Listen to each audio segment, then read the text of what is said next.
comment passer de données, comme vous voyez à l'écran, qui sont sur plusieurs tableaux, comme ceci, et il y en a un quatrième qui se cache ici.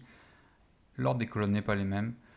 Les données en elles-mêmes sont inconsistantes. Vous avez un coup la colonne projet, document, ID, état. Et sur un autre, vous avez un ordre inverse. Et il y a du vide, voire même il n'y a pas le projet de rempli. Comment passer de tout ceci en un seul tableau de données qui est consistant et qui est rempli tout le long? Bien, grâce à Power Query. Comment faire? Je passe ici, où j'ai le même tableau et je n'ai rien d'autre. Vous voyez que j'ai les tableaux, donc on peut voir qu'ils ont toujours la même colonne ID, mais ce n'est pas forcément dans le même ordre. Donc la première chose que je vais faire, c'est que je vais utiliser Power Query et je vais les intégrer en tant que requête dans Power Query. Donc je vais dans Données et ici, à partir d'un tableau, je fais un clic droit dessus, un clic droit pour ajouter à la barre d'outils d'accès rapide. Comme ça va me permettre d'être beaucoup plus efficace. Donc je fais Alt et vous voyez que j'ai le nombre 2. Suivant ce que vous avez dans votre barre de données d'accès rapide, ça peut être un autre nombre, entre 1 et 9. Si vous le mettez au-delà de 9, il n'y aura pas. Donc 2. Ça me permet d'ouvrir Power Query. J'ai la requête qui se charge et là j'ai le tableau.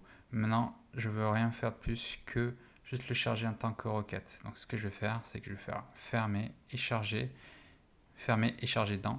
C'est ce que je vais faire, mais pour être encore rapide ici, je fais un clic droit dessus et ajouter à la barre d'outils d'accès rapide. Je fais un clic gauche dessus et je fais la même manipulation, Alt, et vous voyez que c'est 2. J'ai le tableau qui me demande, enfin j'ai Power Query qui me demande où est-ce que je veux charger. Bien, je ne veux que créer la connexion. Ok, j'ai fait le premier et il me montre. Je viens maintenant au deuxième, Alt 2, et je vais faire exactement la même chose. J'ai le projet B qui est là et je fais Alt 2, ce qui me permet d'avoir le chargement et je ne veux créer que la connexion. Bien, c'était projet B. Maintenant, je vais sur le C, Alt 2.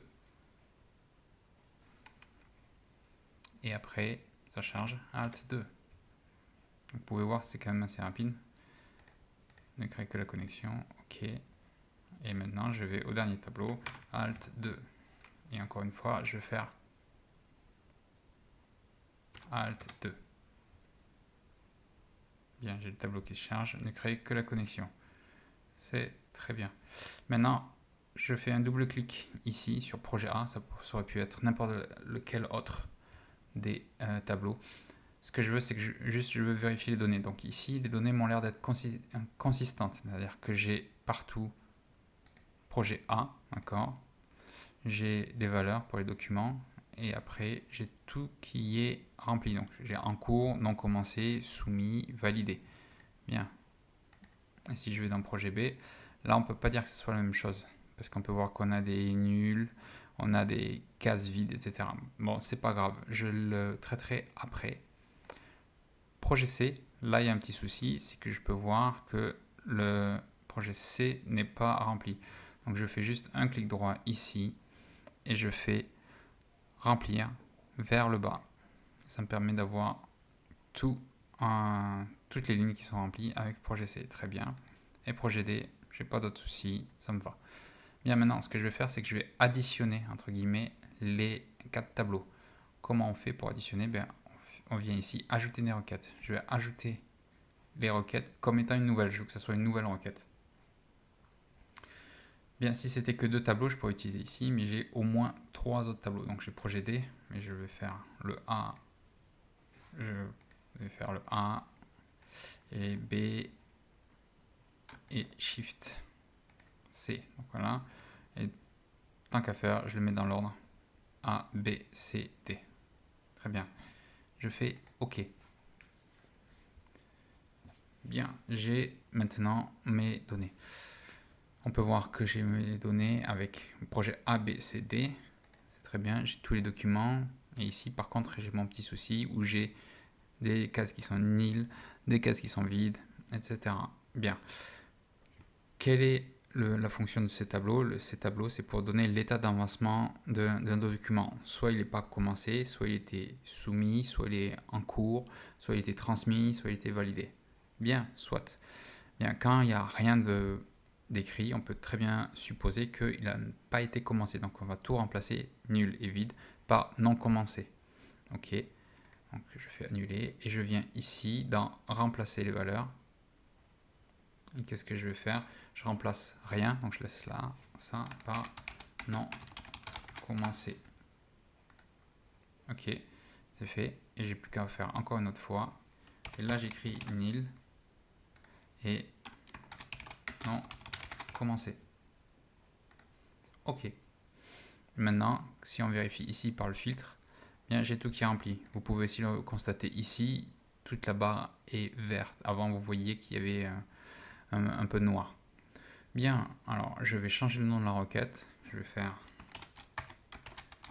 tous les tableaux, entrée.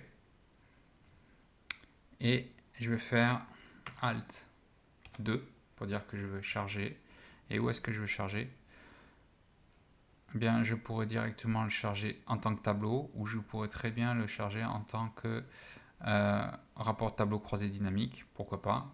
Je vais mettre ici. Pour vous montrer ce que je vous ai montré tout à l'heure, je vais d'abord mettre sur tableau. OK. Ça me permet de charger les données. Donc vous pouvez voir que j'ai les données exactement consolidées, comme je vous l'avais montré juste 5 minutes avant, qui sont ici. Alors, si vous voulez changer, vous pouvez faire un clic droit et ici, charger dans. Et je ne veux pas charger dans un tableau ici, mais je voudrais charger dans un rapport de tableau croisé dynamique sur la feuille existante. Oui, ici, comme ça. OK. Et j'ai mon tableau croisé dynamique. Je peux venir ici, je peux mettre les colonnes et puis le nombre, ce qui me permet d'avoir le rapport de tableau croisé dynamique. C'est peut-être pas forcément l'idée de mettre un truc comme ça, mais plutôt projet. Voilà, donc j'ai le projet A, B, C, je vois le nombre de documents que j'ai en cours, le nombre de comment commencer, soumis, etc. Donc je peux après jouer. Mais ça vous permet de voir qu'avec Power Query, à partir de tableaux qui sont désorganisés, avec les mêmes en tête de colonnes, dans une même feuille, on peut les consolider très facilement et très rapidement. Merci.